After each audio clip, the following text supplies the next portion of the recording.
Nah, kita akan lihat pemirsa pada pagi hari ini, apakah kemudian kondisi banjir di sejumlah wilayah, terutama di wilayah Kemang, apakah kondisinya masih sama dengan hari kemarin? Ya. Kita akan tanyakan, sudah ada rekan kita Jasmine Rahmadi di wilayah Kemang. Jasmine, silakan dengan laporan Anda. Ya, selamat pagi Maria, Bayu, dan juga pemirsa.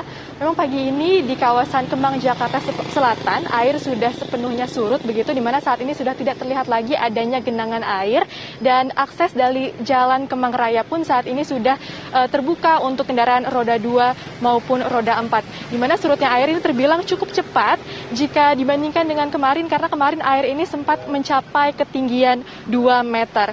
Memang ada beberapa faktor yang menjadi penyebab banjir di kawasan Kemang, Jakarta Selatan. Ini diantaranya adalah tentunya intensitas hujan yang tinggi di wilayah Jabodetabek pada beberapa hari terakhir. Dan selain itu memang kemarin ini air merupakan luapan dari Kali Krukut dan Kali Mampang. Meski demikian saat ini kami mengabarkan dari samping Kali Krukut, dan kami melihat bahwa air di Kali Krukut pun ini juga sudah mulai surut. Nah, kemarin pun memang tembok dari rumah pompa yang terdapat di dekat kali pun juga sempat jebol, di mana luapan kali ini sempat merendam 2 pompa yang terdapat di rumah pompa Kemang, sehingga kemarin penyedotan ini tidak dapat dilakukan dengan efektif. Meski demikian, saat ini kami melihat bahwa dari pihak Dinas Sumber Daya Air juga sudah mengerahkan 2 pompa air Indopam, juga 1 unit pompa apung untuk melakukan penyedotan, sehingga saat ini memang bisa dilihat pemirsa di layar kaca bahwa air sudah sepenuhnya surut.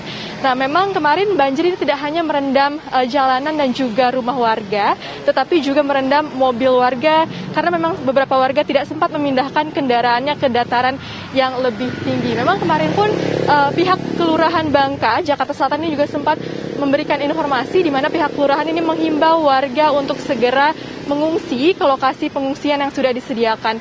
Bahkan memang masjid dan musola di sekitar kawasan Kemang ini kemarin sempat dijadikan tempat pengungsian warga, yang turut dilengkapi dengan dapur umum begitu sebagai fasilitasnya. Namun memang saat ini bisa dikatakan bahwa air sudah sepenuhnya surut, namun kami belum mengetahui apakah para warga ini sudah kembali ke rumah masing-masing atau belum. Karena memang kemarin beberapa dari warga pun juga ada yang memilih untuk bertahan di lantai 2 rumah mereka, dan juga ada yang memilih untuk mengungsi ke rumah saudara mereka. Meski demikian, pihak Kelurahan Bangka ini menghimbau untuk para warga yang berada di pengungsian untuk tetap menerapkan 3M, yakni tentunya menerapkan masker, maksud kami mengenakan masker, menjaga jarak, dan juga menjaga kebersihan dengan mencuci tangan, mengingat saat ini masih berada di masa pandemi COVID-19. Nah, kemarin memang Gubernur DKI Jakarta, Anies Baswedan pun juga sudah melakukan tinjauan ke titik banjir di kawasan Kemang, Jakarta Selatan, di mana kemarin Gubernur Anies ini memperkirakan bahwa banjir ini akan bertahan hingga beberapa hari ke depan. Meski demikian, saat ini kami melihat bahwa air sudah sepenuhnya surut. Meski demikian, warga pun dihimbau untuk tetap waspada untuk adanya banjir susulan, mengingat intensitas hujan di wilayah Jabodetabek pada beberapa hari ini masih terbilang cukup tinggi. Untuk sementara itu kami kembalikan ke studio, Maria dan Bayu. Jasmine Rahmadi mengabarkan langsung dari wilayah Kemang, Jakarta Selatan. Sekarang kita akan beralih ke rekan kami, ada Gina Vita yang akan memantau ketinggian air di pintu air Manggarai. Vita, bagaimana kondisi ketinggian air di sana pagi hari ini?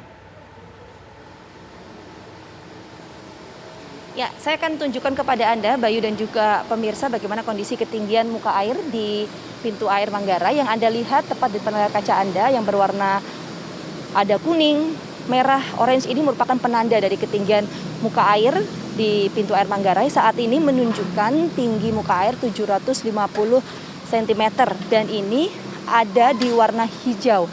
Artinya ada dalam kondisi yang aman ataupun normal, ini karena siaga 4. Ini tentu tinggi muka air menurun dibandingkan dengan sebelumnya yang mencapai 900 cm. Ini dengan status siaga 2 ketika itu beberapa waktu yang lalu. Nah, apa yang kemudian menjadi penyebab penurunan dari tinggi muka air ini? Tadi kami sempat berbincang dengan pihak petugas setempat yang mengatakan bahwa dipengaruhi juga oleh intensitas hujan yang tidak terlalu tinggi dibandingkan dengan hari-hari sebelumnya. Kemudian juga kalau kita melihat kondisi yang ada di Bendung Katulampa atau di wilayah hulu, di wilayah Bogor, ini dalam kondisi normal. Mengingat di pintu air Manggarai ini menampung kiriman air dari Waduk Katulampa Bogor yang merupakan daerah hulu, yang kemudian nanti akan menuju ke pintu air Manggarai terlebih dahulu sebelum terpecah-pecah di beberapa anak sungai. Jadi pintu air Manggarai ini berfungsi sebagai pembagi aliran air yang berasal dari waduk di wilayah hulu yaitu Katulampa Bogor, sehingga bisa dikatakan ini pintu air Manggarai sangat vital karena untuk menentukan apakah Jakarta ini mengalami banjir atau tidak, dan nantinya tinggi muka air ini kemudian akan dipantau selama 24 jam dan juga akan dilaporkan setiap 1 jamnya oleh pihak petugas tempat. Nah, kameramen saya Muhammad Irsyad akan menunjukkan kepada Anda. Jadi ada 2 pintu air di pintu air Manggarai ini. Salah satunya ini yang Anda saksikan ini merupakan pintu air Manggarai, yaitu bisa disebut dari pintu banjir Kanal Barat, di mana nantinya ini akan mengalirkan air menuju ke beberapa wilayah seperti di Karet, kemudian di Cideng, Muara Angke, sebelum nantinya dibuang ke laut. Sementara di bagian jaraknya sekitar, di bagian atau di sisi lainnya jaraknya sekitar ya bisa dikatakan 600 meter lah dari tempat saya berdiri saat ini. Ada juga pintu air Manggarai, ini yaitu pintu Ciliwung Lama yang nantinya ini akan melintasi ke beberapa daerah, misalnya Matraman, Kuitang, Istiqlal, Gunung Sahari, dan juga di wilayah Gajah Mada sebelum nantinya dibuang menuju ke laut. Nah, untuk pintu air dari Ciliwung Lama ini memang bisa dikatakan sebagai sarana prasarana yang cukup vital ya, karena ini merupakan jantungnya ibu kota, karena mengamankan pula pusat kota dan juga pemerintahan. Karena kalau kita berkaca, Bayu, Maria dan juga pemirsa, kejadian di tahun 2013 ini sempat terjadi banjir di wilayah Istana Kepresidenan dan juga di Bundaran HI Jakarta karena pintu air Manggarai yang kemudian meluap. Nah, pertanyaan tentu bagaimana kemudian untuk pengoperasian dari pintu air Manggarai ini yang terdiri dari 2 pintu air. Jadi untuk di pintu air Manggarai, yaitu di pintu air banjir Kanal Barat yang ada di sisi kiri saya ini memang selalu dioperasikan, selalu dibuka pintu airnya, mengingat kapasitas sungai yang ada di banjir Kanal Barat ini memang cukup besar untuk menampung debit air.